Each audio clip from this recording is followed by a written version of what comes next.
Hi, I'm Dr. Fox, and let's talk about the thoracic cavity.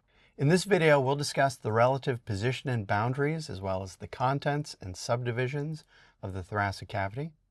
We'll look at the locations and contents of the pulmonary cavities, as well as the location of the mediastinum, as well as its subdivision, their boundaries, and major contents.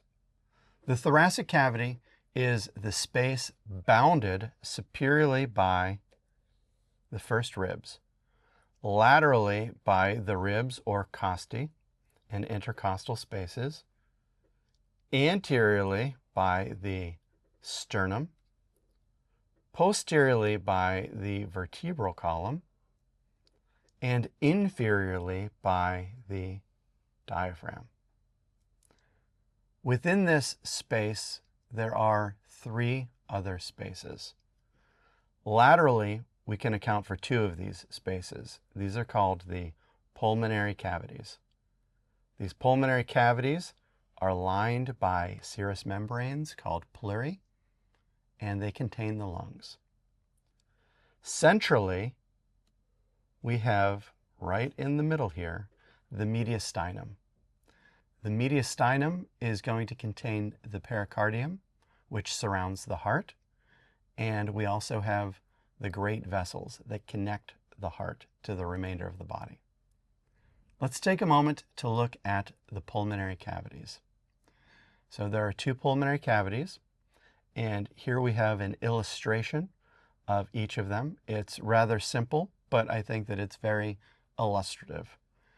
So on each side, for each cavity, there is a pleura. So the plural of pleura is pleurae. Isn't that fun? And the pleurae are serous membranes. Serous membranes have two constituents to them. For each serous membrane, there is a parietal layer.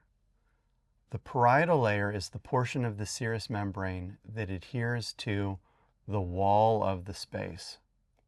So let me outline on the left here. This would be the right pleural space, the parietal pleura.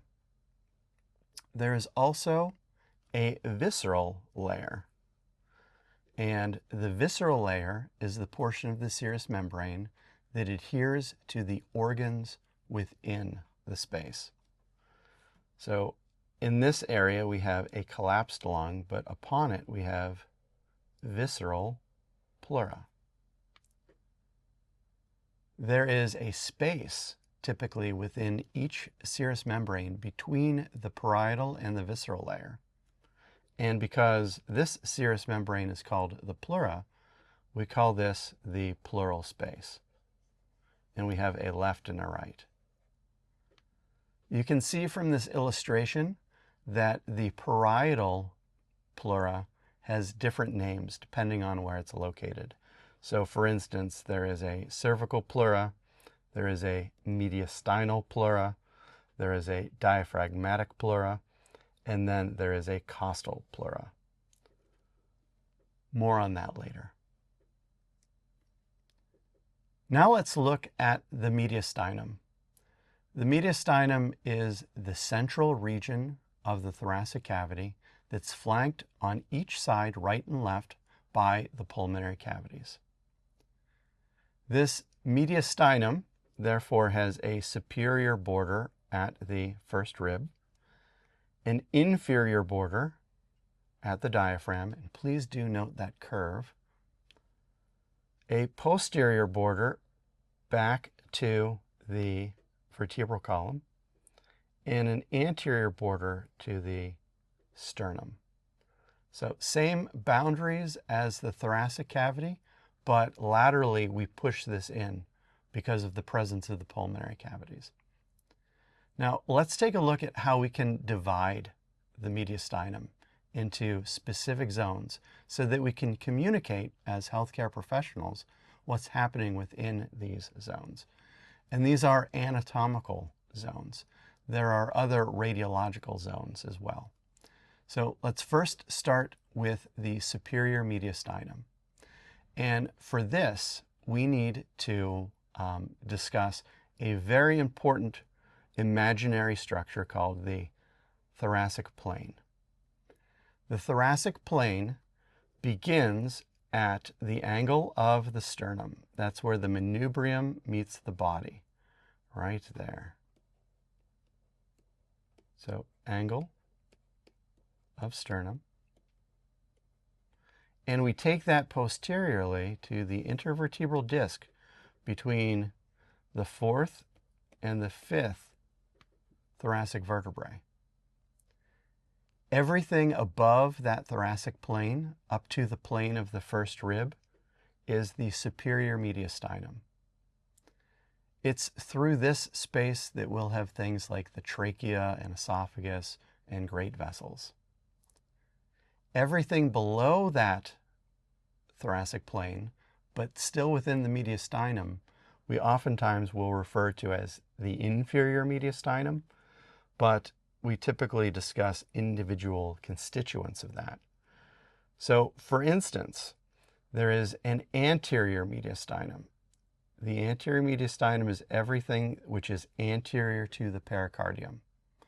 The anterior mediastinum contains very few things.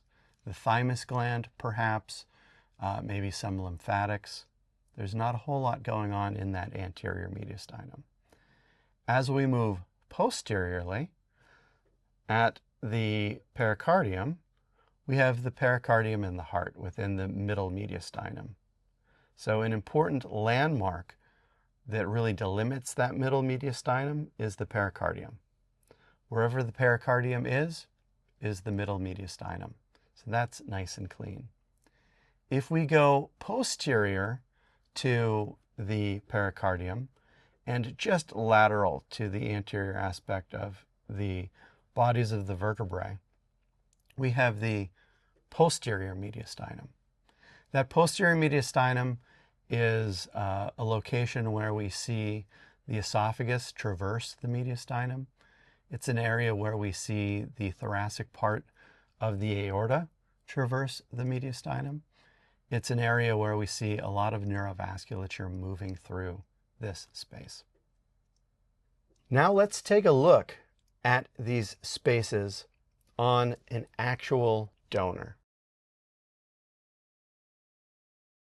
We can see that the sternum and ribs have been removed anteriorly and laterally, and that's exposed the lungs, the heart within the pericardium, the diaphragm, and the great vessels. So let's think about the boundaries of the thoracic cavity. Superiorly, we have the first rib. Laterally and anteriorly, we would have the ribs and intercostal spaces. We would also have a sternum anteriorly. And then posteriorly, we would have the vertebral column. We can see the spaces of the thoracic cavity. So here I am outlining the right pulmonary cavity, and within it we can see the right lung. The surface of that lung would be visceral pleura.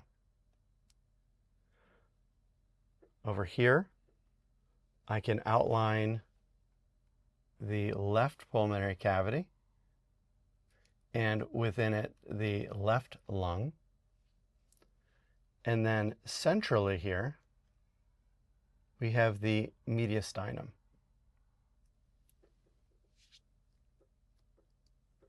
Let us take a look at some of the contents within the mediastinum. Make this a little bit larger for us. So I can see a superior vena cava, which is fed by the brachiocephalic veins running through the superior mediastinum. I can also see the arch of the aorta,